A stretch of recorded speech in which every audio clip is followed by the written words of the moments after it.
नमस्कार, जय हिंद मित्रों। आप सभी लोगों का स्वागत है अपना लस चैनल में। जैसा कि हम लोग कवर कर रहे हैं हिंदी का संपूर्ण पाठ्यक्रम टॉपिक वाइज टॉपिक। इसके पहले की जो वीडियो बन चुकी है वो है अलंकार की वीडियो बन चुकी है। नेक्स्ट वीडियो है रस।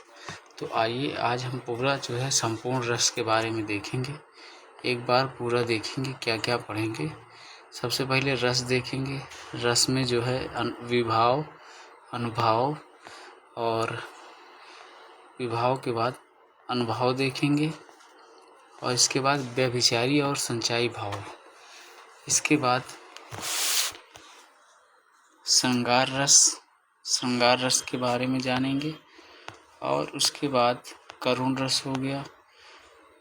करुण के बाद वीर रस हो गया। वीर के बाद ह्रास रस, रौद्र रस और विभत्स रस, भयानक रस, अद्भुत रस और शांत रस। इसी तरह करते हुए पूरा संपूर्ण रसों को देखने के बाद लास्ट में करेंगे परीक्षा उपयोगी महत्वपूर्ण तथ्य। इसके बारे में देखेंगे, ठीक है। तो चलिए आइए शुरू करते हैं। ये सारा कुछ इसी में ही रहेगा, अर्थात रस की संपूर्ण वीडियो रहेगी। चाहे आप लेखपाल की तैयारी करते हो, यूपी पुलिस की तैयारी करते हो या यूपी टेट की तैयारी करते हो, सभी के लिए ये अगर हिंदी में रस टॉपिक पूछा जाएगा तो इसी से पूछा जाएगा। तो चलिए शुरू करते हैं। सबसे पहले देखिए रस का शाब्दिक अर्थ क्या है। आनंद है। काव्य को पढ़ने या सुनने और नाटक को देखने से पाठक पढ़ने वाला और श्रोता सुनने वाला को जिस आनंद की अनुभूति होती है उसे रस कहते हैं। रस को काव्य की आत्मा या प्राण तत्व माना जाता है। रस का संबंध स्र धातु से माना जाता है, जिसका स्र का अर्थ होता है बहते जाना। रस की उत्पत्ति को सर्वप्रथम परिभाषित करने का श्रेय भरत मुनि को जाता है। उन्होंने अपने प्रसिद्ध ग्रंथ नाट्यशास्त्र में सर्वप्रथम रस का उल्लेख करते हुए रस की परिभाषा कुछ इस प्रकार दी है। विभावानुभाव व्यभिचारी संयोग दृश्य निष्पत्ति। अर्थात विभाव, अनुभव और व्यभिचारी संचारी भावों के संयोग से रस की निष्पत्ति होती है। भट्ट नायक के अनुसार रस की न तो उत्पत्ति होती है न अभिव्यक्ति, वरन भुक्ति होती है। भरत मुनि के रस सूत्र के प्रथम व्याख्याकार भट्ट लोलत हैं। भरत मुनि के रस सूत्र में स्थायी भाव का उल्लेख नहीं है। आचार्य भरत मुनि रस के प्रतिष्ठापक आचार्य हैं। रस का सर्वप्रथम प्रयोग तैत्तिरीय उपनिषद में होता है। आचार्य विश्वनाथ के अनुसार वाक्यम रसात्मक काव्यम, अर्थात रसात्मक वाक्य को ही काव्य कहते हैं। वाक्य रसात्मक काव्यम का उल्लेख साहित्य दर्पण नामक ग्रंथ में हुआ है। साहित्य दर्पण संस्कृत भाषा में लिखा गया है। साहित्य विषय ग्रंथ है जिसके रचयिता आचार्य विश्वनाथ जी हैं। आचार्य भवभूति के अनुसार करुण ही एकमात्र रस है। आचार्य शंकुक ने भरत मुनि के रस सिद्धांत की व्याख्या अनुमितिवाद के रूप में किया। आचार्य अभिनव गुप्त ने नौ मोदपि शांतो रस कहकर 9 रसों को काव्य में स्वीकारा है। आचार्य रामचंद्र शुक्ल के अनुसार जिस भांति आत्मा की मुक्तावस्था ज्ञान दशा कहलाती है, उसी भांति हृदय की मुक्तावस्था रस दशा कहलाती है। रस के अंग हिंदी व्याकरण के अंतर्गत रस के 4 अंग या अवयव माने गए हैं। रस के 4 अंग या अवयव विभाव, अनुभाव, संचारी भाव और स्थायी भाव हैं।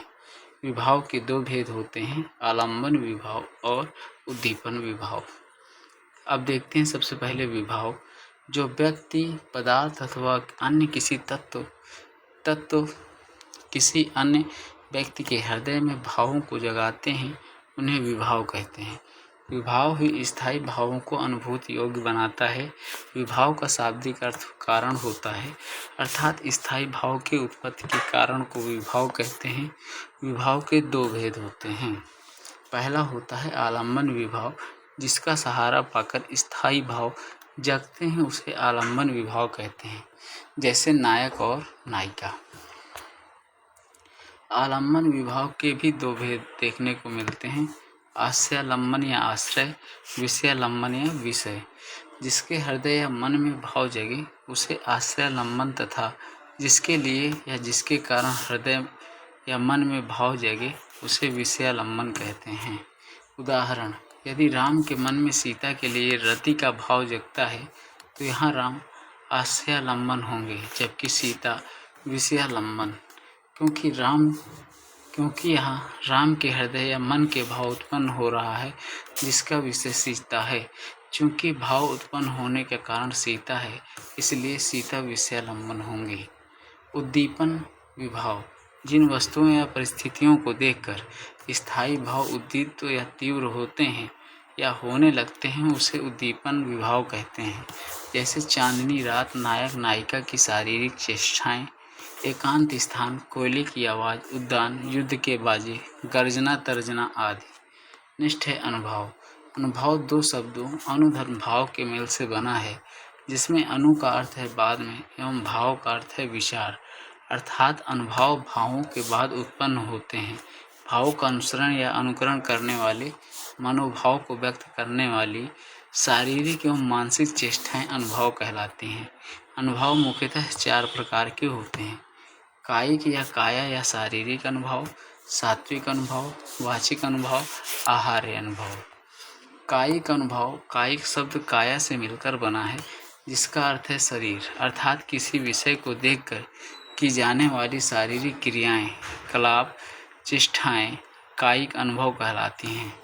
कायिक अनुभव जानबूझकर किए जाते हैं, जैसे पुलिस को देखकर चोर भागने लगे, यहाँ भागना कायिक अनुभव है।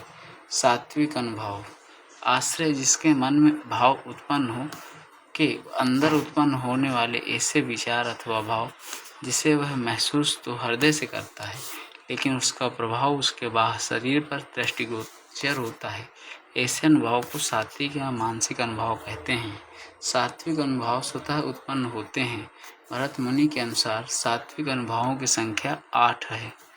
स्तंभ, प्रसन्नता, लज्जा आदि के कारणों द्वारा शरीर की गति का रुक जाना। कंप, काम, भय, हर्षातिरेक, हर्ष की अधिकता आदि कारणों से शरीर का कांप जाना। स्वेद, लज्जा या भय आदि के कारण शरीर से पसीना आना। वर्ण, भय, शोक, काम, शंका आदि से शरीर का रंग उड़ जाना। स्वरभंग, हर्षाधिक, शोक, भय, मद आदि कारणों से वाणी या आवाज का ना निकलना। रोमांच, हर्ष, भय, काम आदि कारणों से रोंगटे खड़े हो जाना। अश्रु, शोक आदि कारणों से आंखों में आंसू या पानी आ जाना। प्रलय, दुख, भय, शोक आदि कारणों से इंद्रियों का चेतना शून्य होना।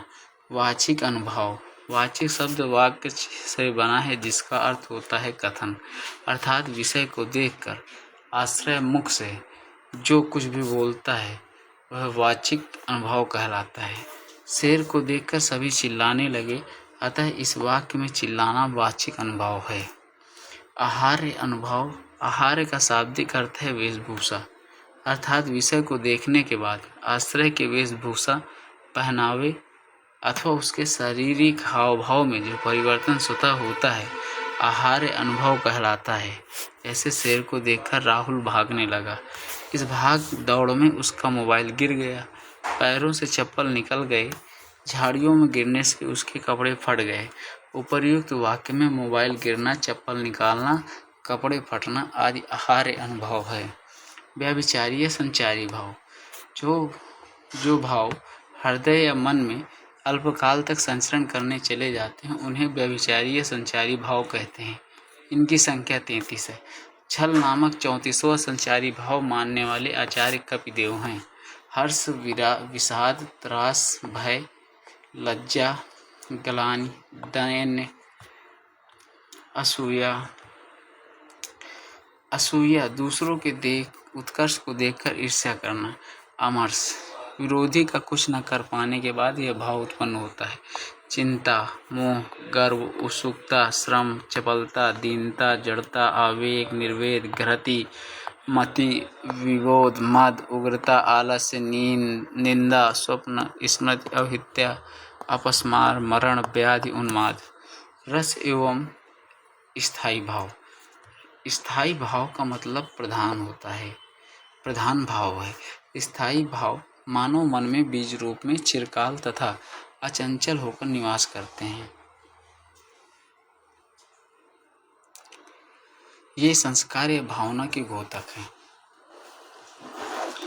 स्थायी भाव की परिपक्व अवस्था को ही रस कहते हैं। स्थायी भाव को संचारी भाव का मित्र भी कहते हैं। भरत मुनि के नाट्य शास्त्र के अनुसार रसों की संख्या 8 है, क्योंकि भरत मुनि शांत रस को रस नहीं मानते, किंतु अधिकतर आचार्य रसों को संख्या 9 मानते हैं। चूंकि मूल रस 9 है, अतः 9 ही स्थायी भाव भी हैं। आचार्य बामन ने स्थायी भाव को रस की आत्मा कहा है। मतीराम ने संयोग श्रृंगार को रस का राजा माना है, जबकि वियोग श्रृंगार को रसों की रानी। श्रृंगार रस को रसराज या रसपति कहते हैं। बाद में श्रृंगार रस के अंतर्गत 2 रस, वात्सल्य रस और भक्ति रस और आ गए हैं, जिससे इनकी संख्या 11 हो गई है, किंतु मूल रस अभी भी 9 ही माने जाते हैं। रसों की संख्या 9 होने के कारण ही इसे 9 रस कहा जाता है। 11वें रस के रूप में भक्ति रस को प्रतिष्ठित करने वाले आचार्य रूप गोस्वामी हैं। रस और उनके स्थायी भाव। श्रृंगार का रति, करुण का शोक, वीर का उत्साह, हास्य रस का ह्रास, रौद्र का क्रोध, विभत्स का घृणा या जुगुप्सा, भयानक का भय, अद्भुत का आश्चर्य विस्मय, शांत का निर्वेद या निवृत्ति, वात्सल्य का वात्सलता या वात्सल्य रति, भक्ति रस का भगवत विषय रति या अनुराग। श्रृंगार रस को रसराज या रसपति कहा जाता है। नायक नायिका के मन में जब रति नामक स्थायी भाव जागृत होता है, तब वह परिणत होकर श्रृंगार रस हो जाता है। इसका स्थायी भाव रति है। साधारण भाषा में कहें तो जहाँ पर नायक नायिका के बीच प्रेम या रतिवश में मधुर मिलन का अथवा अलगाव का बोध होता है, वहाँ पर श्रृंगार रस होता है। श्रृंगार रस के मुख्यतः 2 भेद होते हैं, संयोग रस और वियोग रस। संयोग रस जहाँ पर नायक नायिका के संयोग, प्रेम में मधुर मिलन या प्रकृति की सुंदरता का वर्णन किया गया हो, वहाँ संयोग श्रृंगार होता है। श्रृंगार रस को विभत्स रस का विरोधी रस माना जाता है। बदरस लालच लाल की मुरली धरी लुकाए, सौंह भरे भौहन घसे, दैन कहे नटी जाए। स्पष्टीकरण। आश्रय गोपियाँ हैं, विषय कृष्ण है, स्थायी भाव रति है, रस संयोग रस है। विषयगत उद्दीपन। श्री कृष्ण का गोपियों के सामने हाथ फैलाना और वंशी के लिए गिड़गिड़ाना। अनुभाव क्या है? चुंबन, आलिंगन, कटाक्ष आदि। बहिर्गत उद्दीपन। वंशी का गायब होना, रहस्यमयी वातावरण। संचारी भाव है हर्ष, असूया, अमर्ष, आवेग, उत्सुकता, मोह और चपलता। संयोग रस के अन्य महत्वपूर्ण उदाहरण। तरनि तनूजा तट तमाल तरुवर बहुछाए, झाके कूल सो जल परसन हित मनहु सुहाए। मेरे तो गिरधर गोपाल दूसरो न कोई, जाके सिर मोर मुकुट मेरो पति सोई। जा पहुँची चपला बीच धार, छिप गया चांदनी का कगार। नेक्स्ट है, राम को रूप निहारती जानकी, कंकन के नख की परछाई, ज्यों ज्यों लगती न है नाव पार, उर के अलोकित सत विचार। वियोग श्रृंगार, विलंबन श्रृंगार। जहाँ पर नायक नायिका का समागम न हो पाए या उनके प्रेम में वियोग का वर्णन हुआ हो, वहाँ पर वियोग श्रृंगार होता है। वियोग श्रृंगार को ही विप्रलंबन श्रृंगार के नाम से भी जाना जाता है। उदाहरण। निशिदिन बरसत नैन हमारे, सदा रहति पावस ऋतु हम पे, जब ते श्याम सिधारे। स्पष्टीकरण। आश्रय गोपियाँ हैं, विषय कृष्ण है, रस वियोग श्रृंगार, स्थायी भाव रति है। विषयगत उद्दीपन, श्री कृष्ण का मथुरा चले जाना। बहिर्गत उद्दीपन, पावस ऋतु में गोपियों का श्री कृष्ण के बिना रहना। संचारी भाव, विषाद, ग्लानि, अमर्ष, मोह, आवेग, उन्माद, अपस्मार, मरण, त्रासहीनता। अनुभाव है अश्रु। वियोग श्रृंगार के अन्य महत्वपूर्ण उदाहरण हैं। अति मलिन वृष भान कुमारी, अधोमुख रहति उरध नाही, ऊधो मोहि ब्रज बिसरत नाही, हंस सुता की सुंदर ककरी और द्रुमन की छाही। मधुबन तुम कत रहत हरे, विरग वियोग श्याम सुंदर के, ठाढ़े क्यों न जरे। मुझे फूल मत मारो, मैं अबला बाला वियोगनी, कुछ तो दया विचारो। बिन गोपाल बैरन भय कुंजय, भूषण भसन वस्त्र विलोकत सी के, प्रेम विवश मन कंप पुलकतन। सखी वे मुझसे कहकर जाते, आँखियाँ हरि दर्शन की भूखी, कैसे रहे रूप रस साक्षी, ए बतियाँ सूनी रूखी। हे खरग मृग हे मधुकर सैनी, तुम देखी सीता मृग नैनी। करुण रस, किसी प्रिय भक्ति के चिर विरह या मरण से जो शोक उत्पन्न होता है उसे करुण रस कहते हैं। इसका स्थायी भाव शोक होता है। भवभूति ने करुण रस को रसराज कहा है। यम को करुण रस का देवता माना जाता है।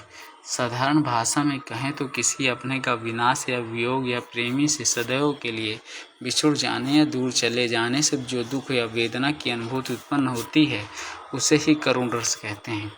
यद्यपि वियोग श्रृंगार रस में भी दुख की अनुभूति अनुभव होती है, लेकिन वहाँ पर दूर जाने वाले व्यक्ति से पुनः मिलने की आशा बनी रहती है, जबकि करुण रस में पुनः मिलने की कोई आशा नहीं रहती। शोक विकल जब रोवहि रानी, रूप सील जल तेज बखानी, करहि विलाप अनेक प्रकारा, परहि भूमि तल बारहि बारा। स्पष्टीकरण, स्थायी भाव शोक है, रस करुण है, आश्रय रानी है, विजय राजा दशरथ है। बहिर्गत उद्दीपन, शोक का वातावरण, राजा दशरथ का शव और खाली सिंहासन। विषयगत उद्दीपन, राजा दशरथ की मृत्यु। अनुभाव, विलाप वैवर्ण अश्रुपात आदि संचारी भाव, विषाद चिंता मोह निर्वेद आदि। करुण रस के अन्य महत्वपूर्ण उदाहरण, अभी तो मुकुट बंधा था माथ, हुए कल ही हल्दी के हाथ, खुले भी ना थे लाज के बोल, खिले थे चुम्बन शून्य कपोल, हाय रुक गया यही संसार, बिना सिंदूर अनर अंगार। प्रिय पति वह मेरा प्राण प्यार कहाँ है, दुख जल निधि डूबी का सहारा कहाँ है। मन की उत्पत्त वेदना, मन ही मन बहती थी, चुप रहकर अंतर मन में कुछ मौन व्यथा कहती थी। प्रिय मृत्यु का अप्रिय महासंवाद पाकर विष भरा, चित्रस्त सी निर्जीव सी हो रह गई हत उत्तरा। दुख ही जीवन की कथा रही, क्या कहूँ आज सो नहीं कही। देख सुदामा के दीन दशा, करुणा करके करुणा निधि रोए। वीर रस, युद्ध अथवा कठिन कार्य के लिए हृदय मन में जो उत्साह भाव जागृत होता है उसे वीर रस की उत्पत्ति कहते हैं। वीर का स्थायी भाव उत्साह है। मैं सत्य कहता हूँ सखे सुकुमार मत जानो मुझे, यमराज से भी युद्ध में प्रस्तुत सदा मानो मुझे। स्पष्टीकरण, रस वीर है, स्थायी भाव उत्साह है, आश्रय कौरव है, सेना है, विषय अभिमन्यु है, अनुभव अभिमन्यु का वचन है और संचारी भाव गर्व हर्ष उत्सुकता है। विषयगत उद्दीपन अभिमन्यु, बहिर्गत उद्दीपन युद्ध का मैदान, बाजे गाजे आदि। वीर रस के अन्य महत्वपूर्ण उदाहरण, हिमाद्री तुंग संग से प्रबुद्ध शुद्ध भारती, स्वयं प्रभा समुज्ज्वला स्वतंत्रता पुकारती। वीर तुम बढ़े चलो, धीर तुम बढ़े चलो, सामने पहाड़ हो सिंह की दहाड़ हो, तुम कभी रुको नहीं, तुम कभी झुको नहीं। निश्चरहीन करहु माही, भुज उठाई पनकीन, सकल मुनि के आश्रमन, जाई जाई सुख दीन। साज चतुरंग सैन्य अंग में उमंग धरी, सरजा शिवाजी जंग जीतन चलत हैं। रण बीच चौकड़ी भर भर कर, चेतक बन गया निराला था, राणा प्रताप के घोड़े से पड़ गया हवा का पाला था। चमक उठी सन 57 में वह तलवार पुरानी थी, सुनते ही लखन कुटिल भई भौहें, चढ़ चेतक पर तलवार उठाकर करता था भूतल पानी को, राणा प्रताप सर काट काट करता था सफल जवानी को। हास्य रस, किसी विकृत या असामान्य हाव भाव चेष्टा क्रिया वार्तालाप व्यक्ति तथा स्थिति का ऐसा चित्रण जिससे हास्य उत्पन्न होता है वो उसे हास्य रस कहते हैं। हास्य रस का स्थायी भाव ह्रास होता है। उदाहरण, तंबूर ले मंच पर बैठे प्रेम प्रताप, असाज मिले 15 मिनट घंटा भर आलाप। घंटा भर आलाप राग में मारा गोता, धीरे धीरे खिसक चुके थे सारे श्रोता। रस हास्य है, स्थायी भाव ह्रास, आशय श्रोता सुनने वाले, और विषय है प्रेम प्रताप। विषयगत उद्दीपन प्रेम प्रताप का तंबूरा लेकर मंच पर बैठना, साज मिलाना। बहिर्गत उद्दीपन तंबूरा मंच, श्रोताओं से भरा पंडाल। संचारी भाव है हर्ष, आमर्ष, मत विबोध, उत्सुकता, आवेग, उग्रता, उन्माद। अनुभव है श्रोताओं का चला जाना। ह्रास रस के अन्य महत्वपूर्ण उदाहरण हैं विंध्य के वासी तपोवनधारी, महाविनुनारी दुखारे, गौतमती तरि तुलसी सो कथा सुनिभे, मुनिवृंद सुखारे। हैं शिला सब चंद्रमुखी, परसे पद मंजुल कंज तिहारे, अकीन्ही भली रघुनायत जू, करुणा करी कानन कौ पगुधारे। आधा पाद बबूल का तामे तनिक पिसान, लाला जी करने चले गए छठे समासे दान। अब पुनि पुनि मुनि उकसहीं अकुलाहीं, देखी दशा हर जन मुसुकाहीं। रौद्र रूप देखते हैं अनुचित या अवांछित स्थिति तथा उसके कारण किसी व्यक्ति या वस्तु को देखकर उत्पन्न क्रोध को रौद्र रस कहते हैं। रौद्र रस का स्थायी भाव क्रोध है। इसमें क्रोध के कारण व्यक्ति का मुंह लाल हो जाना, दांत पीसना, शस्त्र चलाना, गर्जन करना, भाव चढ़ाना आदि भाव उत्पन्न होते हैं। सुनहु राम जिहि शिव धन तोरा, सहस बाहु समसो रिपु मोरा, अशो बिलगाऊ बिहाई समाजा, नाते मारे जइहें सब राजा। स्पष्टीकरण है रौद्र रूप स्थायी भाव क्रोध है, आश्रय परशुराम है, विषय राजा जनक हैं। विषयगत उद्दीपन जनक का शांत होकर परशुराम की बातें को सुनना। बहिर्गत उद्दीपन है टूटा हुआ धनुष, सीता के स्वयंवर का आयोजन तथा राजाओं का वृहद समाज। अनुभव है फरसा लहराना, कायिक अनुभव। संचारी भाव है उग्रता, आवेग, उत्सुकता, उन्माद, मद, स्मृति, मोह आदि। रौद्र के अन्य महत्वपूर्ण उदाहरण है उस काल मारे क्रोध के तन कांपने उसका लगा, अब मानो हवा की जोर से सोता हुआ सागर जगा। अब बोरे सवे रघुवंश कुठार की धार में, बारन बज सर तहीं, अब बाण की वायु उड़ान के लक्षण, लक्ष्य करो अरिहा समरथहीं। जो तुम्हार अनुशासन पावा, कंदुक ये ब्रह्मांड उठाओ, का जो घट डारो फेरी, रोको मोर मुलक जिम तोरी। श्री कृष्ण के सुन वचन अर्जुन क्रोध से जलने लगे, सब सील अपना भूल कर करतल युगल मलने लगे। संसार देखे अब हमारे शस्त्र रण में मृत पड़े, करते हुए यह घोषणा वे हो गए उठकर खड़े। सुर नर असुर गंधर्व किन्नर आदि कहीं भी कोई भी कहीं, कल शाम तक मुझसे जयवर्थ को बचा सकता नहीं। विभत्स रस इसका स्थायी भाव जुगुप्सा या घृणा है। घृणित वस्तुओं या घृणित चीज़ों को, घृणित व्यक्तियों को देखकर या उनके संबंध में विचार करके या उनके संबंध में सुनकर मन में उत्पन्न होने वाली घृणा को ही विभत्स रस कहा जाता है। इसके प्रमुख अवयव हैं स्थायी भाव जुगुप्सा या घृणा, आलम्बन विभाव, दुर्गंधमय मांस, रक्त, अस्थि आदि। उद्दीपन विभाव रक्त मांस का सड़ना, उसमें कीड़े पड़ना, दुर्गंध आना, पशुओं को उन्हें नोचना, घसूटना आदि। अनुभव है नाक को टेढ़ा करना, मुंह बनाना, थूकना, आंखें मीचना, बंद करना आदि। संचारी भाव है ग्लानि, आवेश, चिंता, मोह, शंका, विवश, जड़ता आदि। उदाहरण है सिर पर बैठो काग, आंख दो खात निकारत, अखीजत जीभहि स्यार, अति आनंद उर्धारत। गीद जांघ को खोद खोद के माँ सुखारत, असवान अंगुरिन कटि कटि के खान विचारत। स्पष्टीकरण रस विभस स्थायी भाव जुगुप्सा या घृणा, आश्रय पीछक देने वाला, विषय स्यार, कौवा, गिद्ध, स्वान। विषयगत उद्दीपन है कौवे का लाश की आंख निकालना, खाना, स्यार का जीभ को खींचना, गिद्ध का जांघ का मांस उखाड़ना आदि। बहिर्गत उद्दीपन लाश का छद विशेष होना तथा दुर्गंध युक्त वातावरण। अनुभव रोमांच, कंप, स्वेद, विवरणता, स्तंभ, नाक, भौं सिकोड़ना आदि। संचारी भाव ग्लानि, आवेग, अपस्मार आदि।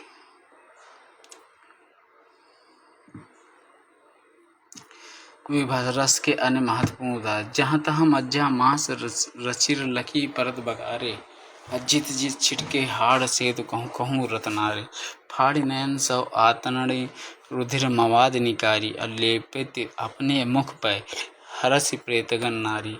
आंखें निकालकर उड़ जाते, क्षण भर उड़कर आ जाते, सौ जीभ खींचकर कौवे चुभला चभला कर खाते। भोजन में स्वान लगे, मुर्दे थे ऊपर लेटे, अखा मांस चट लेते, चटनी सैम बहते बहते बेटे। भयानक रस इसका रस स्थायी भाव भय होता है। डरावने दृश्यों या भयानक प्रसंगों के चित्रण से भयानक रस की उत्पत्ति होती है। इसके अंतर्गत कंपन, पसीना छूटना, मुंह सूखना, चिंता आदि के भाव उत्पन्न होते हैं। भयानक रस के प्रमुख अवयव: स्थायी भाव भय, आलम्बन विभाव, बाघ, चोर, सर्प, एकांत स्थान, भयंकर वस्तु का दर्शन आदि। उद्दीपन विभाव भयानक वस्तु का भयंकर स्वर आदि का डरावना चेष्टाएं आदि। अनुभव: कंप, स्वेद, पसीना छूटना, स्वरभंग, रोमांस, पलायन, मूर्छा, रुदन, चिंता होना आदि। संचारी भाव चिंता, त्रास, आवेग आदि। उदाहरण: उधर गरजती सिंधु लहरियाँ कुटिल काल के जालों से, चली आ रही फेन उगलती फन फैलाए ब्यालों से। स्पष्टीकरण: रस भयानक रस, स्थायी भाव भय, आश्रय मनु, विषय समुद्र की लहरें। विषयगत उद्दीपन भयानक तरह से समुद्र की लहरों का उठना गिरना। बहिर्गत उद्दीपन प्रलय का वातावरण। अनुभाव कंप, स्वेद, प्रलय, अशुविवर्णता, स्वरभंग, स्तंभ, रोमांस आदि। संचारी भाव दुख, मोह, व्याधि, मरण, त्रास, ग्लानि, उन्माद, आवेश, अपस्मार आदि। अन्य उदाहरण: एक ओर अजगरही लखी, एक ओग मगराए, बिकल बटोही, बीच ही पर्यों मूर्छा खाए। नभ में झपट बाज लखी, भूल्यो सकल प्रपंच, कंपति तनु व्याकुल नयन, लावक हिल्यो निरंश। अद्भुत रस, इनका स्थायी भाव विस्मय या आश्चर्य है। व्यक्ति के मन में विचित्र अथवा आश्चर्यजनक वस्तुओं को देखकर जो विस्मय, आश्चर्य आदि के भाव उत्पन्न होते हैं, उसे ही अद्भुत रस कहते हैं। इसमें रोमांस आदि, आंसू आना, कांपना, गदगद होना, आंखें फाड़कर देखना आदि के भाव व्यक्त होते हैं। गंधर्व को अद्भुत रस का देवता माना जाता है। अद्भुत रस के अवयव: स्थायी भाव आश्चर्य, आलम्बन विभाव आश्चर्य उत्पन्न करने वाला पदार्थ या व्यक्ति। उद्दीपन विभाव अलौकिक वस्तुओं का दर्शन, श्रवण, कीर्तन आदि। अनुभाव दांतों तले उंगली दबाना, रोमांस, कांपना, आंखें फाड़कर देखना, आंसू आना आदि। संचारी भाव आवेग, उत्सुकता, हर्ष, मोह आदि। उदाहरण: अखिल भुवन चर अचर सब, हरिमुख में लखी मातु, अचकित भई गदगद वचन विकसित द्रग पुलकातु। स्पष्टीकरण: रस अद्भुत रस, स्थायी भाव आश्चर्य या विस्मय, आश्चर्य यशोदा, विषय श्री कृष्ण। विषयगत उद्दीपन श्री कृष्ण का मुंह खुलना।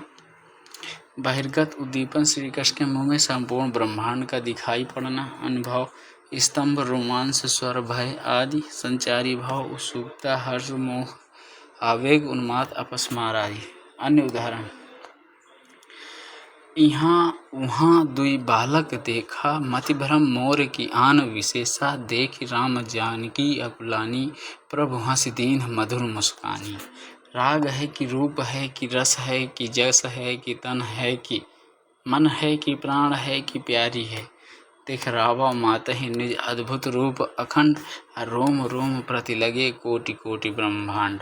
केशव कही न जाई का कहिए, देखो तव रचना विचित्र, अति समुझ मन ही मन रही है। शांत रस, इसका स्थायी भाव निर्वेद, उदासीनता है। इस रस में तत्व ज्ञान की प्राप्ति अथवा संसार से वैराग्य होने पर, परमात्मा के वास्तविक रूप का ज्ञान होने पर मन को जो शांति मिलती है, उसे शांत रस कहते हैं। शांत रस को नौवां रस माना जाता है। जहाँ न दुख होता है न द्वेष होता है, मन सांसारिक कार्यों से मुक्त हो जाता है, अर्थात मनुष्य वैराग्य प्राप्त कर लेता है। ऐसी मनोस्थिति में उत्पन्न रस को शांत रस कहा जाता है।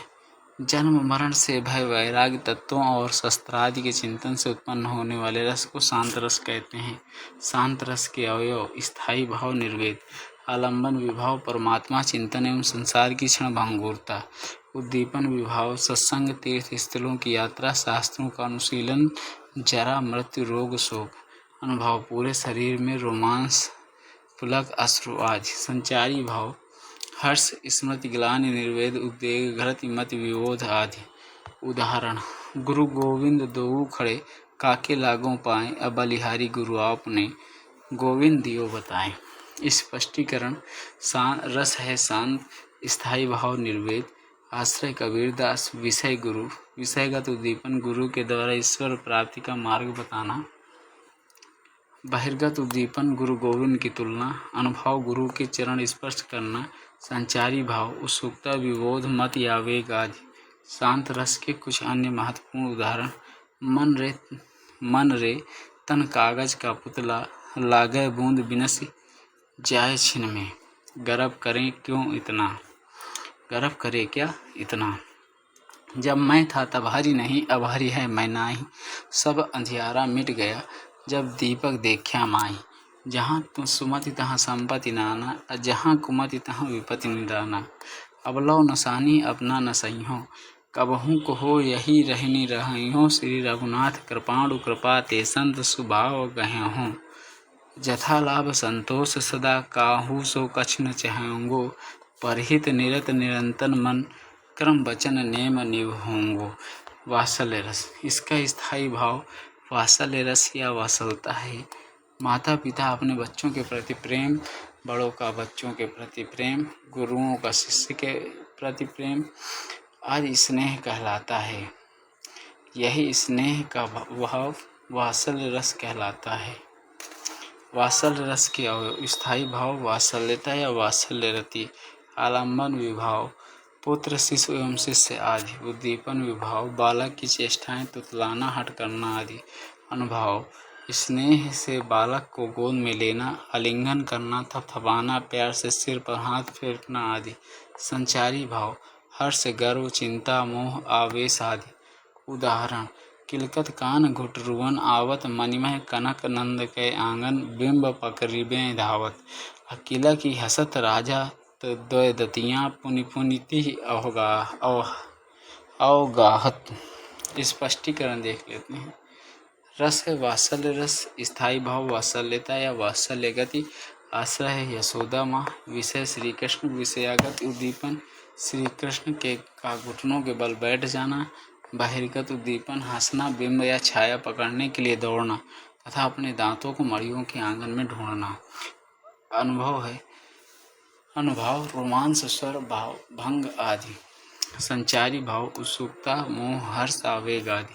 अन्य उदाहरण, यशोदा हरि पालने झुलावें, हलरावें दुलरावें मलरावें, जोई सोई कछु गावें। भक्ति रस, भक्ति रस के बाद परीक्षा उपयोगी प्रश्न पढ़ेंगे और रस का समाप्ति हो जाएगा। इसका स्थायी भाव भगवत विषयक रति अनुराग है। इस रस में ईश्वर की अनुरक्ति और अनुराग का वर्णन होता है, अर्थात ईश्वर के प्रति श्रद्धा या प्रेम का वर्णन किया जाता है। आचार्य रूप गोस्वामी को भक्ति रस का प्रतिष्ठापक आचार्य माना जाता है। इन्होंने 11वें रस के रूप में भक्ति रस को प्रतिष्ठित किया है। भक्ति रस के अवयव, स्थायी भाव भगवत विषय रति या अनुराग, आलम्बन विभाव ईश्वर परमात्मा राम श्री कृष्ण आदि, उद्दीपन विभाव ईश्वर के क्रियाकलाप भक्तों का समागम सत्संग आदि, ईश्वर की लीलाओं एवं गुणों उनका नाम का गुणगान करना। संचारी भाव हर्ष निर्वेद स्मृति मति आदि। उदाहरण, उल्टा नाप जपय जग जाना, वाल्मीकि भये ब्रह्म समाना। भक्ति रस भागवत विषय रति अनुराग, आश्रय है वाल्मीकि जी, विषय का नाम है राम का नाम, विषयगत उद्दीपन है राम के नाम के भावों से वाल्मीकि का ब्रह्म के समान होना, बहिर्गत उद्दीपन शांत वातावरण का होना, अनुभाव है माला फेरना राम का नाम जपना, संचारी भाव है निर्वेद या मति विरोध। अन्य उदाहरण, तू दयाल दीन हो तू दानी हो भिखारी। परीक्षा उपयोगी प्रश्न देख लेते हैं। स्थायी भाव के उद्बोधक कारक को विभाव कहते हैं। साहित्य से मिलने वाली आनंदानुभूति को रस कहते हैं। रस से संबंधित कथन, रसो वै सह का उल्लेख तैत्तिरीय उपनिषद में किया गया है। आचार्य शंकुक ने रस निष्पत्ति की प्रक्रिया की पुष्टि चित्र तुरंग न्याय के आधार पर की है। रस निष्पत्ति के संदर्भ में भुक्तिवाद का मत भट्टनायक ने दिया था। जो भाव मन में स्थायी भाव से स्थित रहता है उसे स्थायी भाव कहते हैं। आश्रय के चित्त में उत्पन्न होने वाले अस्थिर मनोविकारों को संचारी भाव कहते हैं। उत्तर रामचरितमानस का प्रधान रस करुण रस है। प्रत्येक रस में संचरण करने वाले भाव को संचारी भाव कहा जाता है। वीर रस से युक्त काव्य में ओज गुण की प्रधानता होती है। हृदय में मूल रूप से विद्यमान रहने वाले भावों को स्थायी भाव कहते हैं। आचार्य भरत ने काव्य दोषों की संख्या 10 मानी है। वाक्यम रसात्मक काव्यम आचार्य विश्वनाथ। विभावानुभक्त व्यभिचारी संयोग दृश्य निष्पत्ति भरत मुनि। भरत मुनि के रस सूत्र में स्थायी भाव का उल्लेख नहीं है। भरत मुनि के अनुसार रसों की संख्या 8 है। जो भाव मन में केवल अल्पकाल तक संचरण करके चले जाते हैं उन्हें संचारी भाव कहते हैं। रस सूत्र के जनक भरत मुनि हैं। रस सूत्र एवं रस का सर्वप्रथम उल्लेख भरत मुनि ने किया था। संचारी भावों की कुल संख्या 33 है। श्रृंगार रस को सर्वश्रेष्ठ रस माना जाता है। रस 9 प्रकार के होते हैं। भरत मुनि ने अपने नाट्यशास्त्र में भावों की संख्या 49 मानी है। रस के 4 अंग हैं या अवयव माने जाते हैं। स्थायी भावों की संख्या 9 है। प्राकृत पैगलम के छंद वीर रस से संबंधित हैं। सोहत कर नवनीत लिए, घुटरुन चलत रेणु तन मंडित, मुख दधि लेप लिए, वात्सल्य रस। मणिमय कनक नंद के आंगन, बिंब पकड़िबे धावत। कौन सा रस है? वात्सल्य रस। ये रहे संपूर्ण रस और उनकी समस्त व्याख्याएं। इससे ज़्यादा रस में और कुछ नहीं है। ठीक है, हमने संपूर्ण पढ़ाया है। तो इसी तरह अब नेक्स्ट चैप्टर में नेक्स्ट टॉपिक लेके आएंगे। एक चैप्टर कंप्लीट टॉपिक के साथ कवर करते हैं। चलते हैं नेक्स्ट वीडियो पे। तब तक के लिए जय हिंद, जय भारत।